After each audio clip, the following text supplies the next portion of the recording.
퇴근 후 몰빵 도서 출간, ETF 투자지도 많은 관심 부탁드립니다.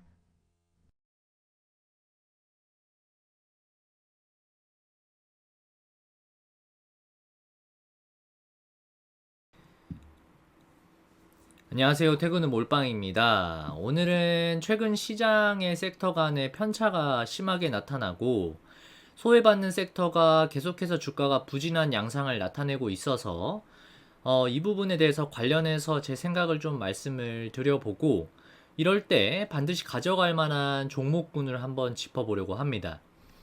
최근 시장이 계속해서 하락하고 있는 가운데 시장에서 가장 주목받고 있는 비를 피할 안전지대는 역시나 실적주로 보이는데요. 대표적으로 국내에서는 미국발 전력 인프라 수요 증대에 따른 수혜주인 변압기, 배전기기, 중전기기들의 실적이 상당히 잘 나오고 있고, 그 다음으로는 방산 쪽 섹터가 대표적인 섹터라고 말씀을 드릴 수가 있겠습니다. 변압기 쪽에서는 특히나 HD 현대일렉트릭이나 LS 일렉트릭이 주가가 최근에 계속 좋았었고, 방산 섹터 내에서는 현대로템이 최근에 강세를 보이고 있고, 제가 과거에 언급을 드렸었던 종목인 하나 에어로스페이스나 하나 시스템, 그리고 LIG 넥스원도 분위기가 상당히 괜찮아 보입니다.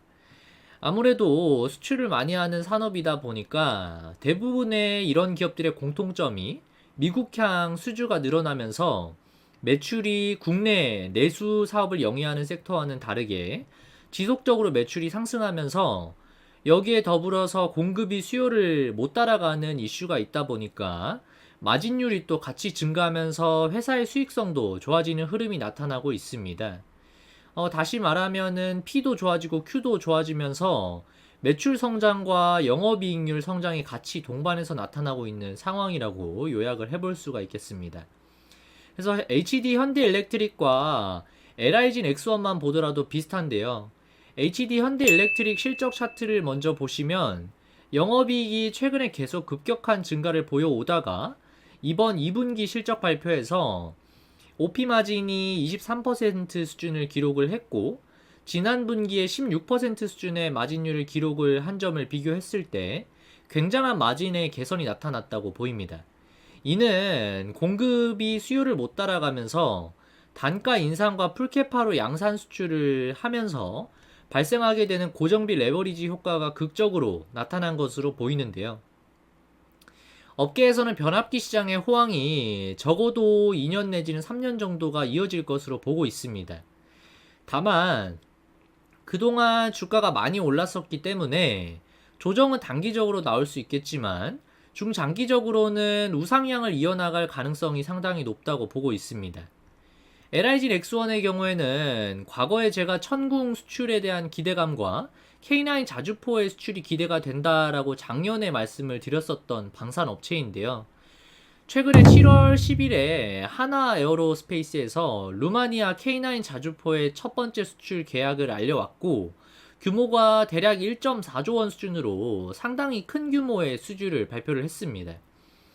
현대로템이나 LIG 넥스원도 곧 수주가 나올 것으로 기대가 되고 있고, 이 때문인지 주가가 계속해서 우상향을 보이고 있는 상황이죠. 수주 잔고 추이를 보시면 LIG 넥스원의 경우에는 지속적으로 우상향하고 있는 모습이 나타나고 있고, 올해 2월에 사우디의 국방부와 천군 공급 계약을 체결한 내용이 4.3조 원 규모로 발표가 되면서 기대감이 더욱더 커진 상황이라고 말씀드릴 수 있습니다. 많이들 그리고 여쭤보시는 내용이 지금 계속 변압기가 방산업체들의 주가가 고공행진을 하고 있는데 앞으로 더 올라갈 수 있는 여지가 있겠냐 하시는데요.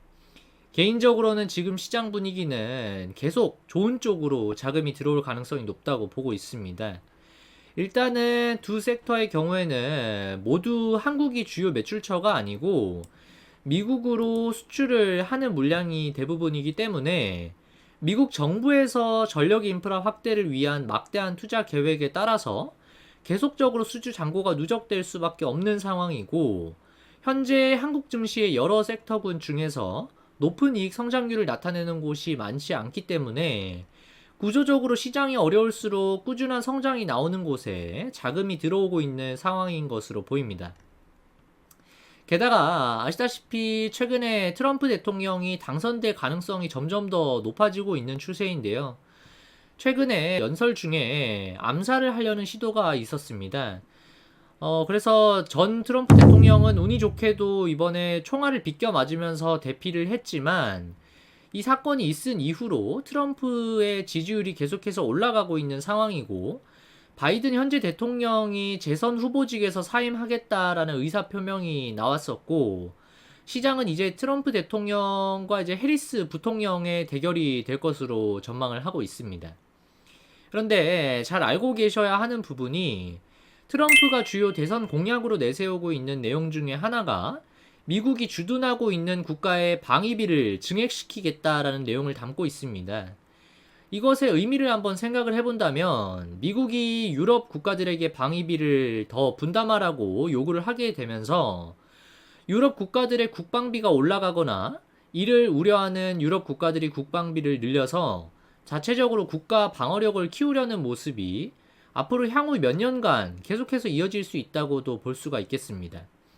그래서 주요 보시다시피 아직까지 GDP 대비해서 국방 지출이 2%를 넘지 않는 국가들이 상당히 많이 있는데 이런 국가들이 앞으로 계속해서 국방을 위해서 무기 수입을 할 수밖에 없는데 여기서 글로벌리 가장 믿을만하고 빠른 납기로 무기를 만들어질 수 있는 국가가 중국을 제외한다면 한국이 대표적인 업체들을 보유하고 있는 국가이기 때문에 한국 기업들이 러브콜을 받고 있는 상황이라고 말씀을 드릴 수 있습니다. 뿐만 아니라 이번 러시아 우크라이나 전쟁에 유럽의 주요 국가들이 우크라이나 지원을 위해서 제공한 국방용 무기들이 어마어마한 양을 나타내고 있는데 이 표를 보시면 특히 폴란드와 체코가 크게 눈에 띕니다.